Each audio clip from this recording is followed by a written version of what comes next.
Yo, yo, it's your boy, the Prime Minister. It's Hip Hop History Month. We got the Universal Hip Hop Museum Flyer Extravaganza. Today we have up in the bullpen, Wild Style.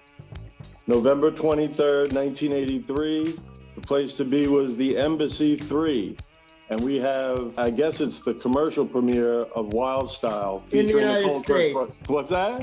In the United States. In the United States. And there we have intro to the legend Charlie Ahern, the director of Wild Style. And Charlie, why don't you tell us about this flyer? Well, I like that. That's really great because you can see if you hold it up like that, nice and steady, you can see everybody that's on the flyer. See everybody's name. You got the Cold Crush and Grandmaster Flash, Fantastic Freaks.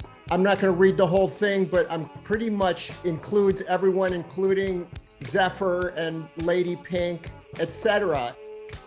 When Wild Style opened in the United States, we had done the DJ AJ flyer method of promotion, and I had sent out kids with sacks of flyers to all high schools all over the area, including Queens, Brooklyn, Bronx, etc. And they came en masse to Times Square to see something that they didn't believe really happened. No one could figure out what this thing was. It wasn't a Hollywood movie. It wasn't a documentary. They couldn't get it.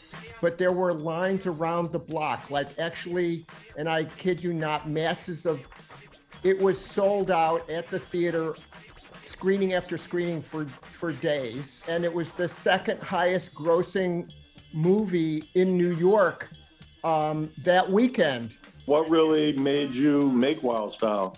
In a simple sentence, I would say that it was a confluence of Fab Five Freddy, who was Fred Brathwaite at the time, and meeting him at the Times Square show in June of 1980.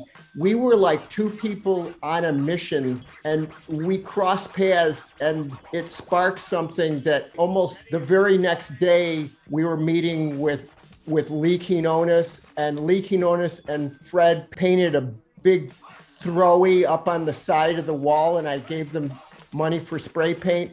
And there was no permission for any of that. Like all hip hop culture, it was all being done direct, whether it's in the parks or on the subways.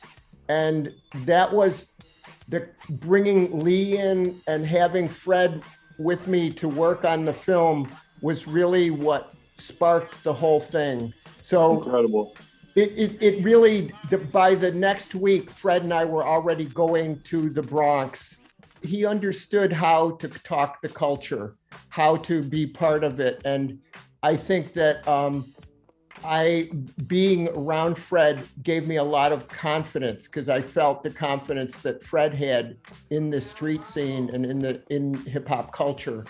Kevy Kev could ball, so everybody says Kevy Kev could ball. So you go to that, the basketball scene. Y'all can't ball. I'm the K, Kevy exactly. Kev, and I'm not the whack. Easy AD and Kevy Kev and Master Rob probably were, some of the best ball players. From what I hear from back in the day, which players could ball. You all can't ball. You all can't ball. I'm the K, Kevy Kev, and I'm not the fake. I eat your ass up like a steak you take. Cold Crush. The game is legit, and when we get on the court, I'm gonna stick your shit. The W. Whip a whip. And I'm here to say that I can rock your world like the Dr. J. Cold Crush. The thing about that scene is it ritualizes the intense competition of these two battling, the Cold Crush versus the Fantastic. There was this sense that in New York, Flash was out touring with his group, and he left a kind of vacuum in the Bronx, which was filled by the Cold Crush and the Fantastic battling. Right. And, you captured it on film, the culture, the hip hop culture at that time, like kind of in almost like a time capsule, and you see things change after Wild Style with Run DMC, Houdini, just, hip hop going into the major stadiums.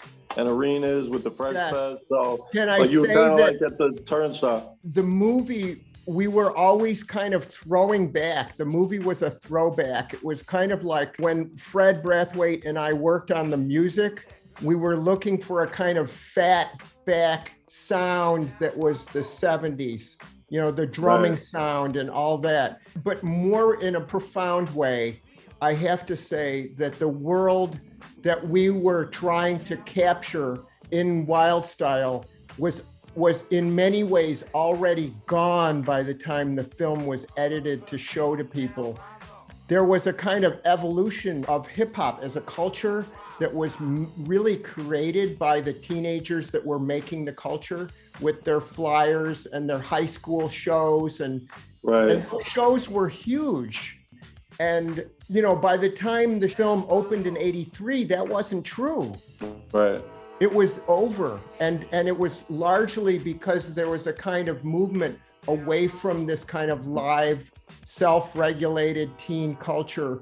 So it's November, it's Hip Hop History Month, and we're doing a fundraising campaign, as you know. So why don't you just tell those hip hoppers All out I there can what say they can is do? I've been to the museum dozens of times and I still find really cool stuff that I didn't know about. Just because you think you know, you have to act like you know and get to the museum and check it out, because I really, you know, I'm a hip hop geek. And, you know, I love all that kind of stuff, the history, and I think the museum is the best example of that exists. I'm very impressed. It's going to be like the Smithsonian or something. Hopefully, and you know, with your support and the support of everyone out there, you know, and you know, the money and the donations have been coming in from the state, the city, and from, you know, corporations, but also just everyday hip hop fans making $5, $10 donations. So that's what we're trying to do in November, and hopefully we'll get there by 2024. But thank you for your support, Charlie. I am You know, always going to be a you've been there for supporter us. of that